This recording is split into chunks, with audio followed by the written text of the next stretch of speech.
किता जहानिया वे मेरे दिल जानिया। So hello guys, welcome back to my channel unseen worklogs. कैसे हैं आप सब। आज है नवरात्रि का अष्टमी वाला दिन। आज के दिन 10 कन्या को जिमाया जाता है। हम उन्हें खिलाते हैं और ये शुभ माना जाता है। कल नवमी है, आज अष्टमी है। हमारे अष्टमी की मनाई जाती है, दादी वगैरह सब अष्टमी को मनाते हैं। तो अभी दिखाता हूँ आपको क्या क्या प्रोसेस होगा, कैसे कैसे क्या क्या होता है, पूजा कैसे होती है। फिर मैं आज आपको रियल एस्टेट से रिलेटेड एक टॉपिक बताऊंगा, कैसे रियल एस्टेट में आप इन्वेस्टमेंट कर सकते हो छोटी अमाउंट से। ज़्यादा अमाउंट से नहीं, छोटी अमाउंट से। ओके, चलो शुरू करते हैं।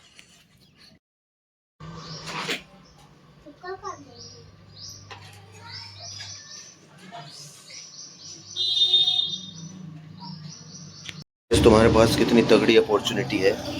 हर एक पत्तल में फ्रूटी रखी है, हर एक पत्तल में, बट वही है, ले नहीं सकते यार। हर एक पत्तल में फ्रूटी और पैसा रखा है। एक प्लेट दे ले आंटी को, दे दूं, तू सारी इधर रख के बैठ जा। कौन सी आंटी को? इसको देख सकते हो। अभी गाइस दूसरी लोकेशन पे गई है कन्याएं, तो उनका इंतज़ार करते हैं, फिर पत्तल वापस लेके जाएगी। पर यार कमाई तगड़ी है भाई।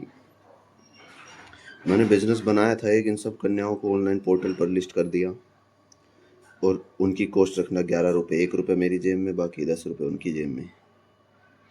और जो सुंदर कन्या हैं उनका थोड़ा अमाउंट ज़्यादा, 15 रुपीज़, 5 रुपीज़ मेरी जेब में, 10 रुपीज़, 10 रुपीज़ उनकी जेब में। तो भाई ये बिज़नेस सोचा था मैंने, पर वो नवरात्रों में ही होएगा यार। मेरा स्टार्टअप फेल भी हो गया था एक बार, दिक्कत आ गई थी, डिमांड बहुत ज़्यादा थी यार इनकी। तो अब तुम्हें गलियों में दिखाता हूँ, देखो जाओ।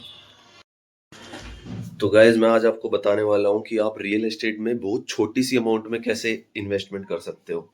रियल एस्टेट में एक्चुअली क्या होता है, बड़ा अमाउंट तो चाहिए ही होता है, बड़ा, पर तुम लोग छोटी इन्वेस्टमेंट भी कर सकते हो। ठीक है, जैसे जहाँ तक मैंने पढ़ा है कर सकते हो तुम। तो रियल एस्टेट में क्या होता है भाई, दो तरीके की चीजें होती है। एक तो प्राइवेट इन्वेस्टमेंट होती है और एक पब्लिक इन्वेस्टमेंट होती है। प्राइवेट इन्वेस्टमेंट का मतलब होता है, प्राइवेट इन्वेस्टमेंट तो कि तुम डायरेक्ट अपना मार्केट से रियल एस्टेट पे पैसा डाल रहे हो, तुम्हारी सोल ओनरशिप होती है,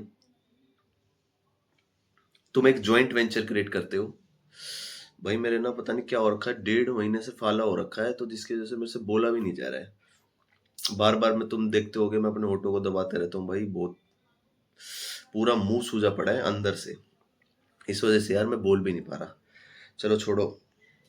तो एक होता है प्राइवेट के थ्रू लगाना और एक होता है public investment, public real estate investment.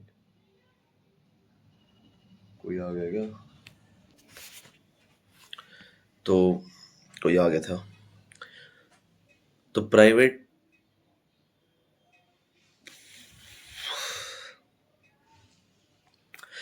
Investment में क्या होता है कि तुम डायरेक्टली पैसा डालते हो। डायरेक्टली मतलब तुम्हें बहुत सारा फंड चाहिए होता है, मतलब तुम एक सोल ओनरशिप होते हो। प्राइवेट इन्वेस्टमेंट में बेसिकली पैसा बहुत चाहिए होता है और जो मार्केट होती है वो इलिक्विड होती है। रियल एस्टेट की मार्केट तुम्हें पता है इलिक्विड ही होती है। तो मैं क्या कह रहा था कि अगर तुम्हारे पास ज़्यादा पैसा है और तुम बोझ सह सकते हो, मतलब तुम परेशानी सह सकते हो, क्योंकि भाई जो प्राइवेट इन्वेस्टमेंट होता है उसमें लफड़े बहुत होते हैं। इसका डिसएडवांटेज क्या है मैं तुम्हें वो भी बता देता हूँ। इसमें एक तो यही डिसएडवांटेज है कि इसमें बहुत सारा फंड चाहिए होता है, और जो प्रॉपर्टी होती है क्या पता उस पर पहले से किसी ने कब्जा कर रखा हो। जैसे बिहार में तुमने देखा होगा, जब एक प्रॉपर्टी होती है और जब उसको बेचने लगते हैं, जब उसको खरीदने लगते हैं, तो उसके इतने सारे बायर्स निकल के आ जाते हैं कि भाई मेरे पास भी इसके कागज है, मेरे पास भी इसके कागज है, मेरे पास भी इसके कागज, क्योंकि भाई लफड़ा ऊपर के लेवल पे बहुत तगड़ा हो रखा है।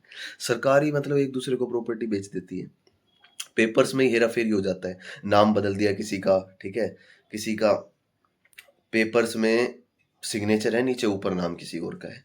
तो ऐसी ऐसी चीजें भी होती हैं।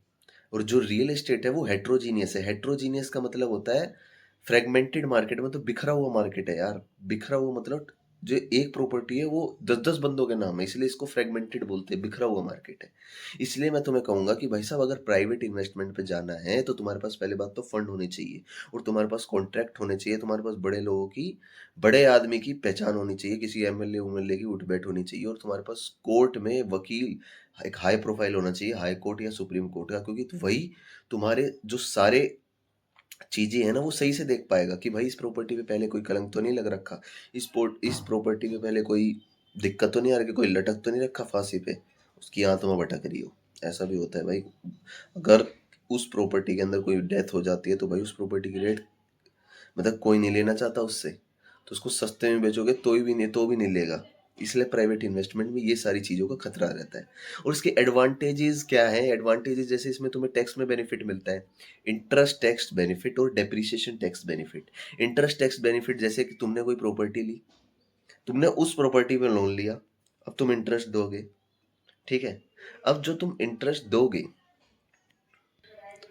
ठीक है, वो क्या होगा, जैसे ही तुम अगर तुमने जो जो तुम्हारी प्रॉपर्टी है वो कमर्शियल यूज के लिए, मतलब तुम्हारा उससे रेंट जनरेट हो रहा है, तुम्हारी रेजिडेंशियल नहीं है, कमर्शियल है, तुम्हारा उससे रेंट जनरेट हो रहा है। अगर तुम्हारा उससे रेंट जनरेट हो रहा है तो तुम्हारा रेंट आएगा, और जो तुम इंटरेस्ट दे रहे हो उस लोन पे तो वो हट जाएगा। मतलब रेंट जितना आएगा टोटल इनकम में से वो एक्सपेंस घट जाएगा, मतलब एक्सपेंस मतलब इंटरेस्ट वो घट जाएगा, तो तुम्हें इंटरेस्ट टैक्स बेनिफिट भी मिलता है लोन अगर तुम लेते हो तो। और एक है depreciation tax benefit. Depreciation tax benefit का क्या मतलब है, जितने भी तुम अपने मकान पे खर्चा करोगे, कोई भी मीटर वगैरह लगाया, कोई पेंट करवाया, जितना भी एक्सपेंसेस करोगे वो तुम्हारा डेबिट हो जाएगा इनकम में से, जिससे तुम्हारा टैक्स बचेगा, इसे बोलते हैं डेप्रिसिएशन टैक्स बेनिफिट। तो भाई ये कुछ चीज़ें थी जो प्राइवेट इन्वेस्टमेंट में बहुत ज़रूरी होती है। अब आ जाता हूँ मैं पब्लिक इन्वेस्टमेंट में। पब्लिक इन्वेस्टमेंट यार मुझे बहुत अच्छा लगता है। पब्लिक इन्वेस्टमेंट क्यों मैं बता रहा हूँ, पब्लिक इन्वेस्टमेंट क्या होता है। एक तो पब्लिक इन्वेस्टमेंट होता है REITs, रीट्स। रीट्स क्या होता है, रियल एस्टेट इन्वेस्टमेंट ट्रस्ट। ये रीट्स क्या होता है, इसमें तुम्हारी सिरदर्दी खत्म हो जाती है, बस तुम्हारे पास पैसा होना चाहिए, पर कम भी चलेगा और ज़्यादा भी चलेगा। ज़्यादा चाहिए, ज़्यादा है पैसा तो तुम्हारे पास और भी बढ़िया, क्योंकि रीट्स ही एक तरह के नहीं होते, बहुत बहुत तरह के होते हैं रीट्स। तुम रीट्स में पैसा लगा सकते हो, और तुम रियल एस्टेट म्यूचुअल फंड में पैसा लगा सकते हो, और तुम रियल एस्टेट का ETF भी खरीद सकते हो। अगर तुम बोलोगे तो मैं तुम्हें रियल एस्टेट का ETF भी बता सकता हूँ, लेकिन भाई सेबी की गाइडलाइंस है, मैं कुछ भी नहीं बता सकता हूँ, नहीं तो मेरा चैनल बैन हो जाएगा। ठीक है, समझ रहे हो। तो रीट्स में कैसा पैसा लगता है, रीट्स क्या करता है, मैं तुम्हें इनका स्ट्रक्चर बताता हूँ, मतलब रीट्स काम कैसे करता है। रीट्स होता है रियल एस्टेट इन्वेस्टमेंट ट्रस्ट। ये क्या करता है, एक बहुत सारी प्रॉपर्टीज होगी, ये इसमें इन्वेस्ट करता है। हम डायरेक्टली जाके प्रॉपर्टी नहीं खरीदते हैं, हमारे लिए रीट्स खरीदता है। हम रीट्स में इन्वेस्ट कर सकते हैं, और ये इसमें बहुत कम रिस्क होते हैं, मतलब पैसा चांसेस डूबने के बहुत कम होते हैं। रीट्स सिर्फ उन्हीं प्रॉपर्टीज में इन्वेस्टमेंट करता है जहाँ पे उसे पता है कि जो यहाँ पे टीनेंट्स रहते हैं, मतलब जो किराएदार रहते हैं, वो बहुत लंबे टाइम तक है, क्योंकि उन्होंने पैसा ऑलरेडी दे रखा है। तो रीट्स क्या करता है, उन प्रॉपर्टीज को बाय करता है, उससे इनकम आती है, और वो हमें डिस्ट्रीब्यूट करता है एज अ डिविडेंड। मतलब रीट्स एक शेयर प्राइस है। फॉर एन एग्जांपल 460 रुपए का एक एम्बेसी नाम का रीट्स है, एम्बेसी ऑफिस रीट्स। ये क्या करता है, जितने भी मुंबई, बेंगलोर, पुणे, दिल्ली NCR, गुड़गांव, जितने भी ऑफिस या कॉरपोरेट ऑफिसेज हैं, उनमें ये इन्वेस्टमेंट करता है, और जो वहां से इनकम जनरेट होती है उसे हमें 90% एज अ डिविडेंड के फॉर्म में दे देता है। 90% का मतलब है भाई 1 या 2 रुपए, क्योंकि बहुत सारे लोग हैं ना। और इसमें क्या होता है, इसे डबल टैक्सेशन में भी छूट मिलती है। कैसे, अगर तुम वहां पे तो तुम्हें 2 बार टैक्स देना पड़ रहा था, क्योंकि तुम्हारा डीलर भी दे रहा हो, यहाँ हम वहां पे प्राइवेट इन्वेस्टमेंट में हम भी देंगे। इसमें क्या होगा, सिर्फ हमें टैक्स देना पड़ेगा, रीट्स कोई टैक्स नहीं देगा। अगर रीट्स भी टैक्स दे रहा होता तो हमारा भी तो कुछ काटता, पर वो टैक्स नहीं दे रहा है, इसलिए सरकार ने उसे बोला भाई तुमसे हम टैक्स नहीं लेंगे, बट तुम्हें 90% पूरे किराए का 90% पूरे किराए का एज अ डिविडेंड फॉर्म में बांटना पड़ेगा।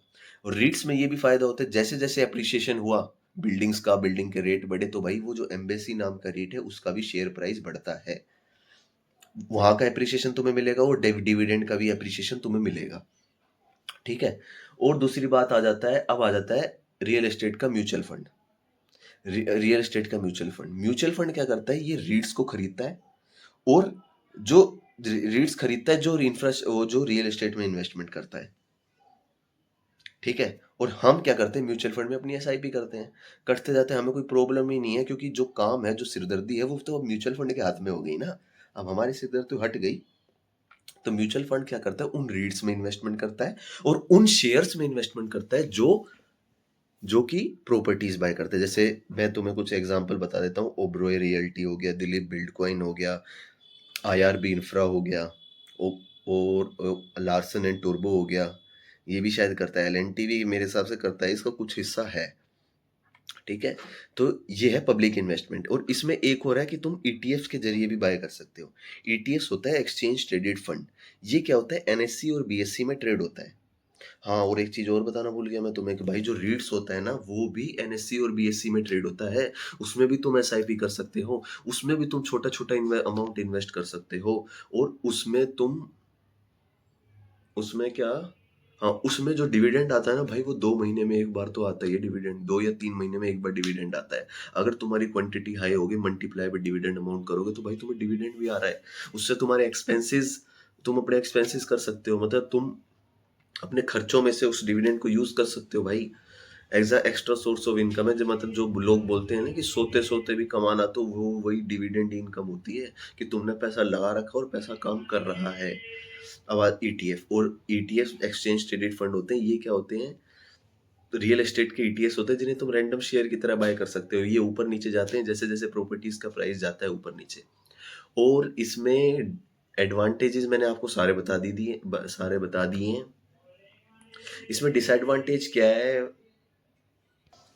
इसमें गाइस डिसएडवांटेज कुछ है नहीं। जैसे मार्केट क्रैश हो जाती है तो ये भी थोड़ा बहुत गिर जाते हैं, रीट्स हो गए जो म्यूचुअल फंड, वो तो यार सारी चीज़ें गिरती है, वो तो आपको थोड़ा हेज करके चलना पड़ेगा। और जो रीट्स हैं वो इन्फ्लेशन हेज है। इन्फ्लेशन हेज का क्या मतलब है, इन्फ्लेशन मतलब महंगाई। अगर महंगाई बढ़ती है तो लोगों का किराया बढ़ता है और रियल एस्टेट के दाम ऊपर जाते हैं। तो real estate is a inflation hedge product.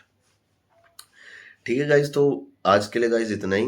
ज़्यादा पढ़ाऊंगा तो बोर हो जाओगे आप, ठीक है, क्योंकि मुझे भी अभी पढ़ना है। चलो गाइज, बाय, थैंक यू भाई। लाइक और शेयर सब्सक्राइब जरूर कर दिया करो यार, बहुत बुरा हाल है मुंह का। चलो गाइज, बाय।